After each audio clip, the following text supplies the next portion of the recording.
Hi, I'm Mitch Gallagher from Sweetwater. We're coming to you from the PRS booth at Winter NAMM 2019 with Rhonda Smith. Great to see you. Great to see you again. Absolutely. Pleasure Thanks for having to me. be doing another interview with you. Always my pleasure. Thank you. We had a great talk at Gearfest. We had a great one last time. Yeah, It was yeah. fun. So what are you up to here at the show? Just doing a little bit of socializing, a couple of interviews, catching up with some makers, looking at the new gear that's out. Yeah? Absolutely. And there's little of that here. There's nothing. So disappointing. It is overwhelming, isn't it? It is. It really is a lot. But I kind of pace myself for it. I've been doing it many years, so Right. I enjoy it every year. And it's more of a social event for me Right. Oh, that's than great. anything, yeah. That's Catching great. up with everybody. Right. So you have a long history with PRS. Yes, I do. Tell us about that and of course the basses that they make here. I'm the one who says I love PRS basses. I do. They are absolutely fantastic. The first time I put one in my hands, 24 fret, just the EQ, the sound, the accessibility, and the way that the body looked, it was just amazing for me. This is some of the best stuff I've played with the truss rod system, the way that the neck is, the tone of the bass. I've been all over the world with these. Done many tours, and it has been tortured, the bass, and it's a ringer. Right. It works all the time, and that has to do with Paul Reed Smith, his ingeniousness, his talent, and like I told another interview, he is the best bass tech in the world. People don't know that. Oh, I didn't know but that. he did the most amazing bass setup for me. Oh, that's great. So I have a long history with PRS. I love them. I love their guitars, love their stuff, and want to be one of the bass players because a lot of people don't know they make basses. Right. So I love being out there to show them that they make great basses, and I love the sound of it, and I love it with all the artists that I work with, including Jeff Beck. It's a great combination with the sound that we have. Right. That reliability is so key.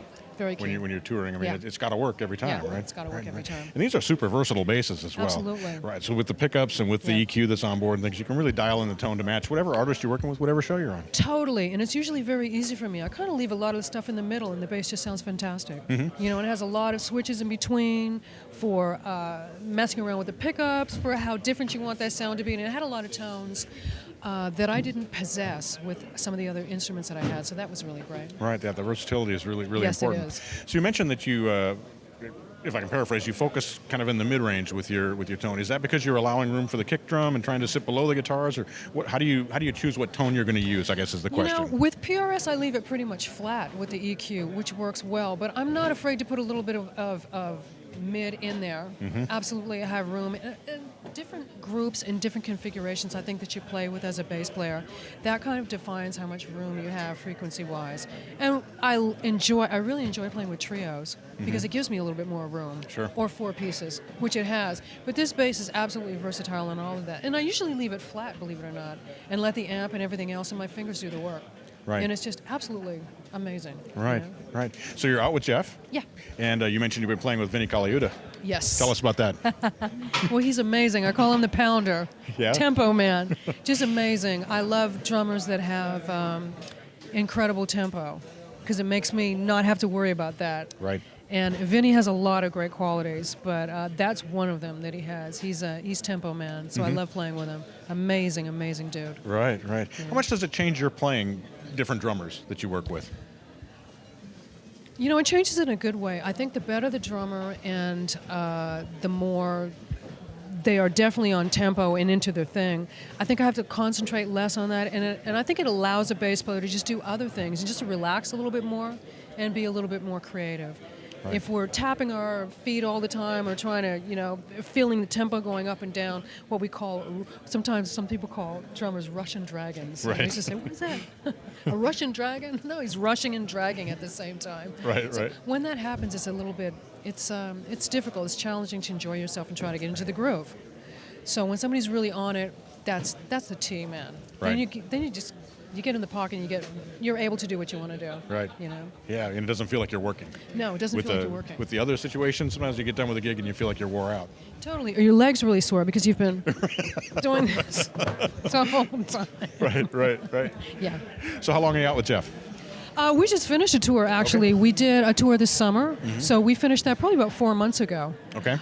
So I think we'll probably go out again next year, giving him a little time to relax Right. and do his thing, and for us to do some other things. So Right. we had a long tour. We were out for about 3 months. Okay, great. Yeah, it was great in the summer. We did half Europe and half the United States. Nice. With Paul Rogers and Ann Wilson from Heart. Well, that's awful. Yeah, it was I hate terrible. it for you. It was disgusting. So what's up on the horizon beside a potential tour with Jeff coming up? What are you working on? I have a new record coming out, Awesome. 2019, that I've been working on. All right. Not sure if I'm going to release some singles first or whatever. We're figuring that out because it's a new day with music, with streaming and everything. It's a Sure. little bit different, so trying to go with the flow. Also, I have another very interesting trio project that I'm working on with two very talented gentlemen, guitar player and a drummer, that we're looking forward to coming out with some stuff this year. So I don't want to speak too soon about it. We don't have a name for the group yet, Right. but it's hot. I'm going to say that. Nice. It's really hot. And so the solo album, tell us about that. Is it coming out under your name? Are you working Absolutely, as a group? yeah. It's going to be my third. And it is a lot of vocal and bass music, basically. It's not just an instrumental bass record. It's got a lot of vocals, and there's some pop stuff on there. There's some R&B. There's a little bit of everything with a lot of bass. Trying to find that place, because you can't always put bass everywhere when you want it to be in a popular type of setting.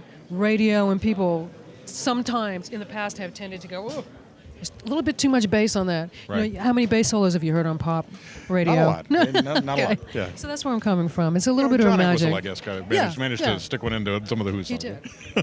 He did. There He you did a go. good job. There you go. Well, that's awesome. Congratulations. Thank we'll you. look forward to the solo record and this top secret project that you're Well, hinting at as well. I think it's only top secret because we don't have a name yet, but Okay. we're going to come out with it pretty soon. We're pretty proud of it. Well, that's exciting. Great. Well, we appreciate you sitting down with us here at Well, Winter I NAMM. know appreciate you guys. Love Sweetwater. Thank you so much. We hope you come back soon. I hope I come back soon. Also, thank Yeah. you very, You bet. very Well, the much. And I'm invitation's in the always line open. of all of your fans because you have a line. Oh. Sweetwater fans. Thank you That's so awesome. much. Thanks so much. Thank you. Right. And thank you for joining me here at Winter NAMM 2019. We're coming to you from the PRS booth, and I am Mitch Gallagher from Sweetwater.